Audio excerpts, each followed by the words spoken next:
normalize that we're not always going to be better than we were yesterday. And if you are not, that doesn't mean that today you are a failure. This is so important, you guys, okay?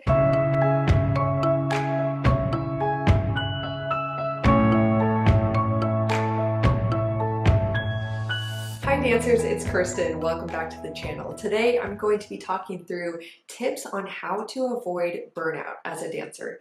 I know that as many of us are starting a new school year or a new company season, I've heard a lot from the dancers I've been working with as a mindset coach and from dancers sending me messages or comments that even if you're not feeling burnt out right now, which some of you already are, and that's okay, it is normal to be scared of getting burnt out this year before the year has really already gotten started. So before you get there, if that's something you are worried about, I want to share with you some tips that I have from my perspective as a former professional dancer and a mindset coach for dancers to help you avoid getting to that place of being burnt out.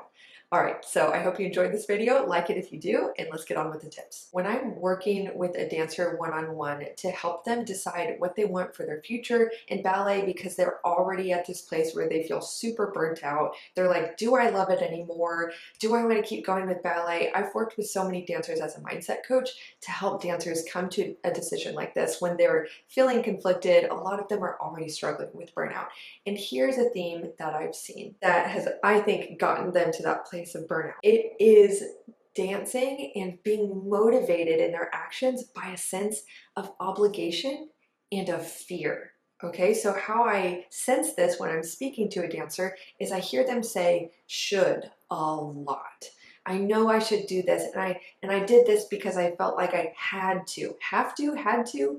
That is also a language pattern that I hear a lot when I'm talking to dancers who are already feeling stressed and burnt out, okay? So if you catch yourself saying this a lot, like, I did this, got to the studio super early and I stayed really late and I practiced extra and I did all these things that I didn't really want to do because I felt like I had to.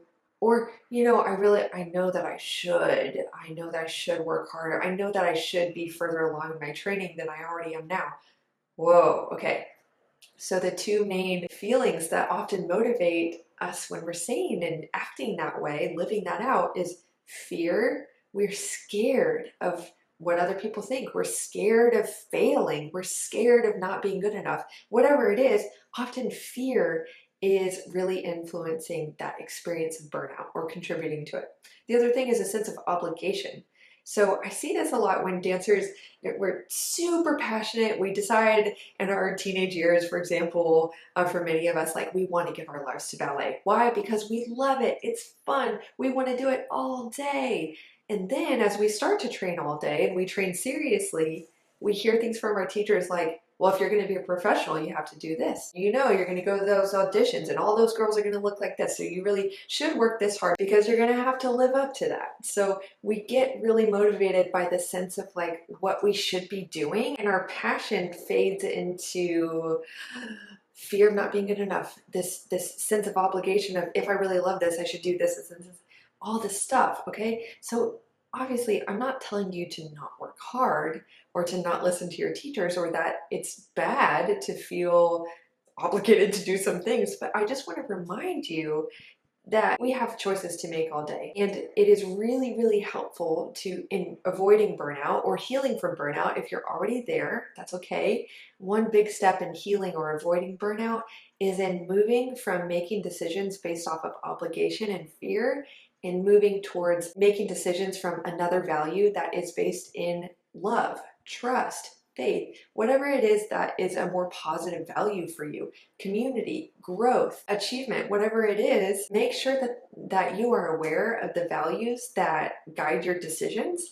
And hey, it's really good to be honest with yourself. And if you notice that a lot of values are coming from a place of fear, you can change your values and say, you know what I really want to be important to me in my life, or what is important to me, is longevity, it's health, it's learning, it's growth. So start to make decisions in your training and in your dancing, your classwork, whatever it is, everything you do, make choices that are in alignment with that value that is positive. Tip number 2 in avoiding burnout or healing from it, again, if you're already there, is to shift into prioritizing fun and enjoyment. This applies in the studio and definitely outside of the studio. It is so important to have moments every day and every week where you are doing things simply because you enjoy them, simply because they feel great and they restore you, they make you happy. Do something like that every day. It could be so little, like simply drinking your coffee outside and just listening to the birds chirp. I do that in the mornings. It's great. I just watch my cats walk around the backyard. It's that simple for me. Or going on walks a couple times a week where I just talk to my sister about things I'm grateful for and things I'm excited about. We'll like talk about dreams and things like that on the walk. And it's such a treat. I also, on the weekends, I do something to treat myself and I make sure that I get around people who are really positive in my life. So find some things for you that bring joy to your everyday outside of class and prioritize having fun in ballet class. So what that could look like is instead of going into class with this focus on let's fix everything that's wrong and work super hard, instead go into it with, okay, how much better can my artistry be today when I enjoy myself? What is my essence of my personality as a person and how can I express that through my dancing? And what if that was fun? What if class was fun? Okay? So when you tap into that enjoyment simply by focusing on it and looking for it and creating it, virtually any activity when made enjoyable can be a lot more sustainable. And it takes a lot less mental and emotional energy out of you to do the thing. The third tip is to practice mental flexibility. This is so important, you guys, okay? So it's actually, when a lot of dancers start working with me, if they're struggling with their confidence, they always struggle with like not feeling good enough, and that stress and those insecurities are really impacting their ability to perform, which is why a lot of dancers work with me. They want to step into that confidence and that healthy mindset so they can perform their best and achieve their career goals as a result. That's what I do. So plug. If you want to work with me, I have open spots for October still available, so reach out. Link is in the description to set up a 30-minute time to talk with me to see, that's the free consultation to see if we would be a good fit for working together. But the reason I mention that is that a lot of dancers, we're not taught these words to like articulate what we're experiencing, but I noticed that us dancers, we can get so rigid in our thinking. We value having flexibility in our bodies, and we know how much when we're flexible in our bodies, it gives us so much more of a range of motion to express ourselves in our dancing. It makes our dancing better. Now think of your mind as the same. When we're flexible in our approach to life, we're adaptable, and we're also flexible in our perspective and in the way we think, we can actually not only have much better mental health, but we can also adapt to certain situations and do what we need much better, making empowering decisions for ourselves that contribute to our well-being. So what's an example of this? So oftentimes, especially when dancers I've worked with have struggled with fear of not following their routine. Maybe it's fear of the unknown, fear of uncertainty. And so that kind of manifests itself in a desire to control themselves and to be super rigid with themselves.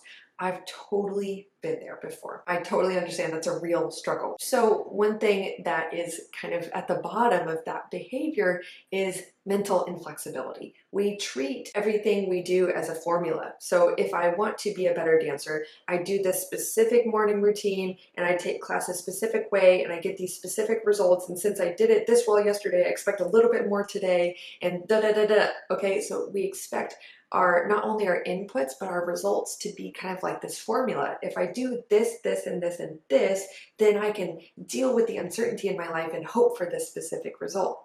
Instead, it is really healthy to actually practice being adaptable. So what this can look like in order to avoid burnout is noticing that instead of following this deceptively unhelpful belief in the ballet industry that we have to give 110% every day, and instead of comparing ourselves to others, we need to just compare ourselves to ourselves and be better than we were yesterday. Okay, I want to pause on the be better than we were yesterday. I want to normalize that we're not always going to be better than we were yesterday. And if you are not, that doesn't mean that today you are a failure.